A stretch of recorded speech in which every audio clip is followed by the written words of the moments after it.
It's June 10, 2007. 11 million Americans just witnessed the finale of The Sopranos. Many of them think their cable went out. I seriously thought my cable went out, but then... A couple episodes prior, they talked about you never hear it coming, and it just went black, and he died from behind. When they realized it didn't, that this abrupt blackness was intentional, that David Chase meant to end it this way, Americans stared slack-jawed at their screen, initially too stunned to be angry, wondering if the invisible middle finger of David Chase had been pointing toward them through the darkness.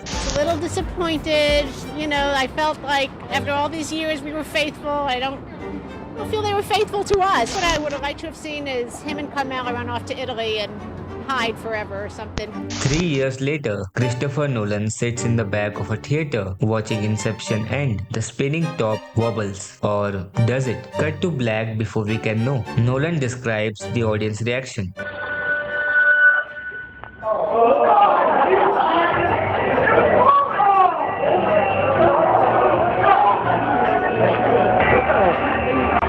A tremendous sort of gasp, groans, frustrations. It was an incredible mixture, and I would feel very much like I need to get out of here before anybody notices I am there. Ambiguous endings don't just leave questions unanswered, they make people angry, viscerally, personally angry.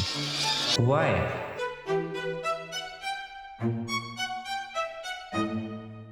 In the early 1990s, social psychologist Eric Ruglansky developed something called the need for closure scale. Individuals vary in their desire for a film answer to a question and an aversion toward ambiguity. This isn't just about liking neat endings, it's a fundamental personality trait that affects how we process information, make decisions, and interact with the world. People high in need for closure experience ambiguous situations as psychologically threatening. I know you know. Why aren't you fucking telling me?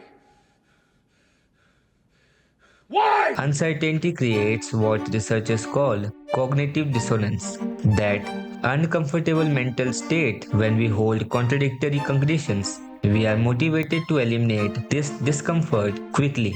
When you can't get closure, something happens in your brain.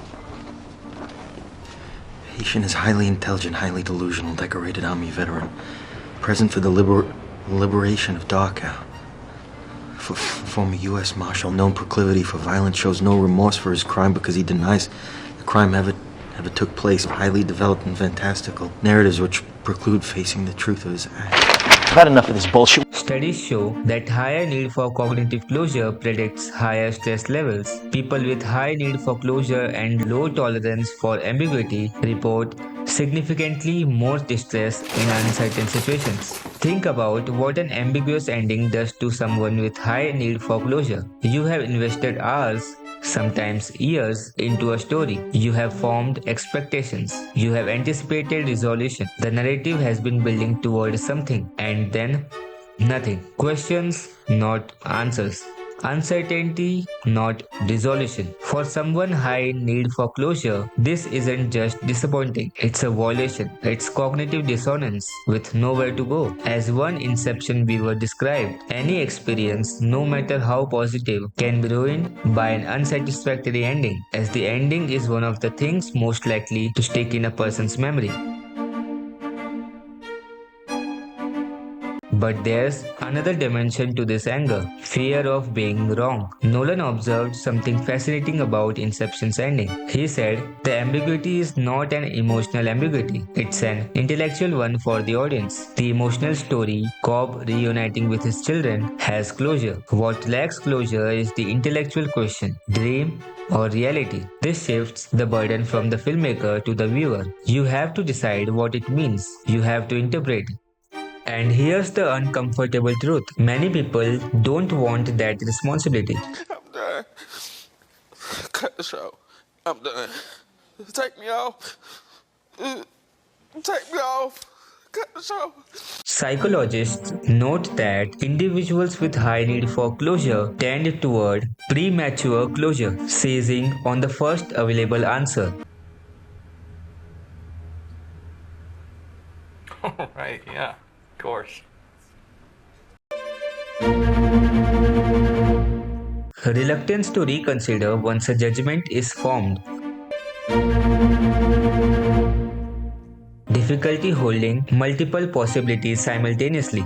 Ambiguous endings demand the opposite. They require suspending judgment, holding multiple interpretations in mind simultaneously, accepting that no single answer is definitively correct. For someone uncomfortable with this cognitive mode, an ambiguous ending feels like a trap. Either you decide prematurely and risk being wrong when others interpret differently, or you refuse to decide and feel incomplete, unsatisfied, cheated. Consider the social dynamics. When The Sopranos ended, people didn't just watch alone. They watched with friends, family, co-workers. The next day at work, everyone had opinions. Did Tony die? Didn't he? If you couldn't offer a definitive interpretation, you felt excluded from the conversation. If you offered one, you risked being challenged, mocked, proven wrong. Ambiguous endings transform passive consumption into active interpretation, and that's threatening.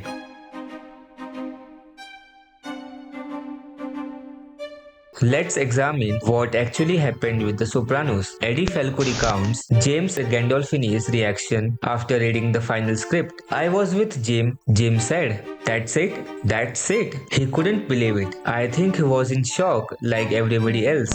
Here's what's fascinating. David Chase didn't expect this reaction. In a 2021 interview, he said the responses were kind of incredible to him.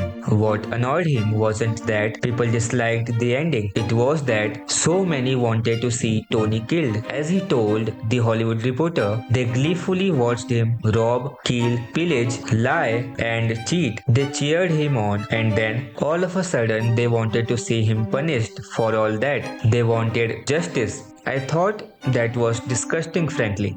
Chase had created something more psychologically complex. The scene was designed to make viewers feel what Tony felt throughout the series. Constant dread. The awareness that death could come at any moment. When the screen went black, audiences were deprived of the illusion of control. But here's the cognitive dissonance. Audiences wanted both. They wanted to root for Tony and see him punished. They wanted to be complicit in his crimes and witness his downfall. The ambiguous ending didn't resolve this contradiction. It forced viewers to sit with it. The brilliance of the ending, many critics now argue, is that it holds up a mirror. Those who see Tony's death see justice. Those who see him living see futility. Both readings are correct. Tony's life. But in 2007, most viewers didn't want a mirror. They wanted an answer.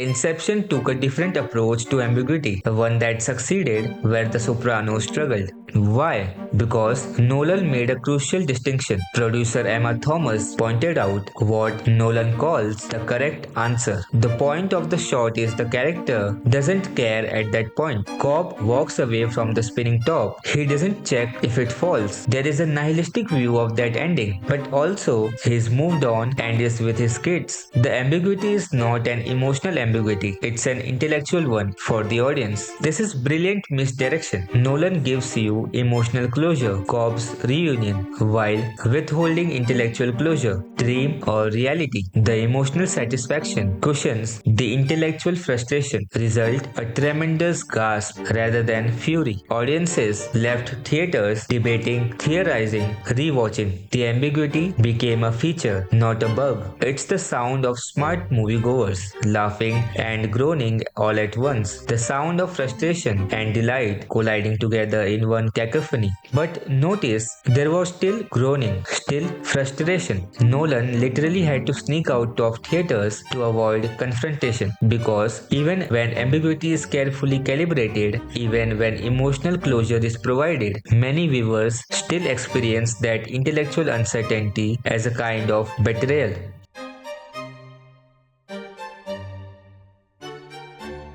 Now add social media to this equation. When The Sopranos ended in 2007, we were at the dawn of the social media age. Twitter launched in 2006. Facebook was still mostly for college students. The conversation happened in forums, comment sections, water coolers. By 2010, when Inception released, social media had matured. Hey guys, it's Brent. So we just left a special sort of advanced screening of Inception, Christopher Nolan's new movie.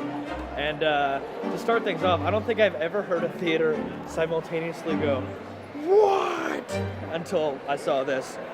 You'll see. It comes out on Friday, but hey Mom, what do you think?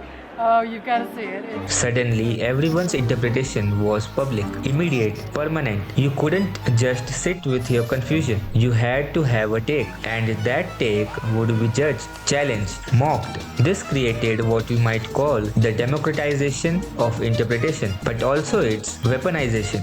Before social media, if you didn't get an ambiguous ending, you could quietly accept it or discuss it with close friends. Now, if you don't have a compelling interpretation within hours, you are left out of the discourse.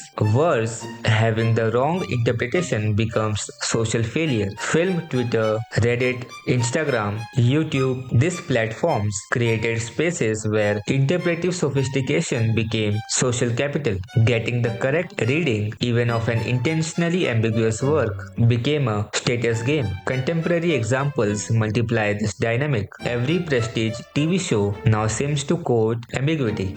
The Leftovers, True Detective, The Bear all feature moments or endings that resist definitive interpretation, and the discourse becomes vicious. People don't just disagree, they accuse each other of missing the point, of not being smart enough, of ruining the show with their bad takes. Sinned, so say it now. I am a sinner. I'm a sinner. Say it louder. I am a sinner. I am a sinner. Louder, Daniel. I am a sinner. I am a sinner. I am sorry, Lord. I am sorry, Lord. Instagram has become particularly interesting for this. One viral video about The Sopranos claims, "I've never understood why the ending of The Sopranos is controversial, because if you were watching the show and paying attention, then you know that Tony Soprano is dead." Notice the framing. If you didn't reach this conclusion, you weren't paying attention. You weren't smart enough. The ambiguity disappears, replaced by accusation. This is the opposite of what ambiguous endings are supposed to do. Instead of opening interpretive possibility, social media often closes it through social pressure.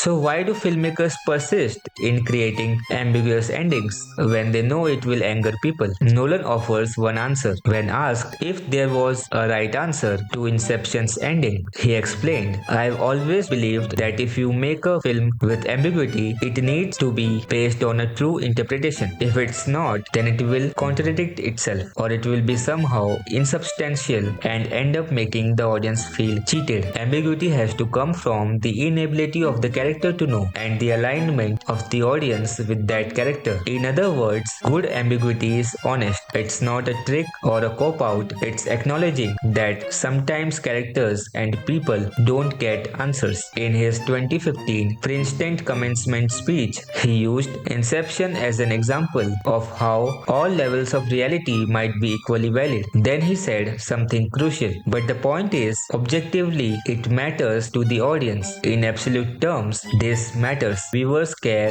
deeply, viscerally about resolution." But he's asking, should your need for closure determine how stories are told, or should stories sometimes resist that need? Precisely because real life resists too. Chase told Brett Martin, "The ending said much more than Tony face down in a bowl of onion rings with a bullet in his head, or taking over the New York mob. We gave the audience credit for having intelligence and attention span. We operated as though people don't need to be spoon-fed every single thing. Their instincts and feelings and humanity will tell them what's going on." But here's the tension.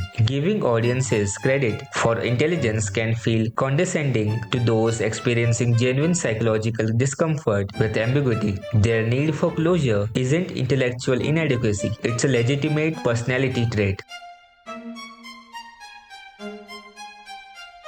So maybe ambiguous endings don't fail us.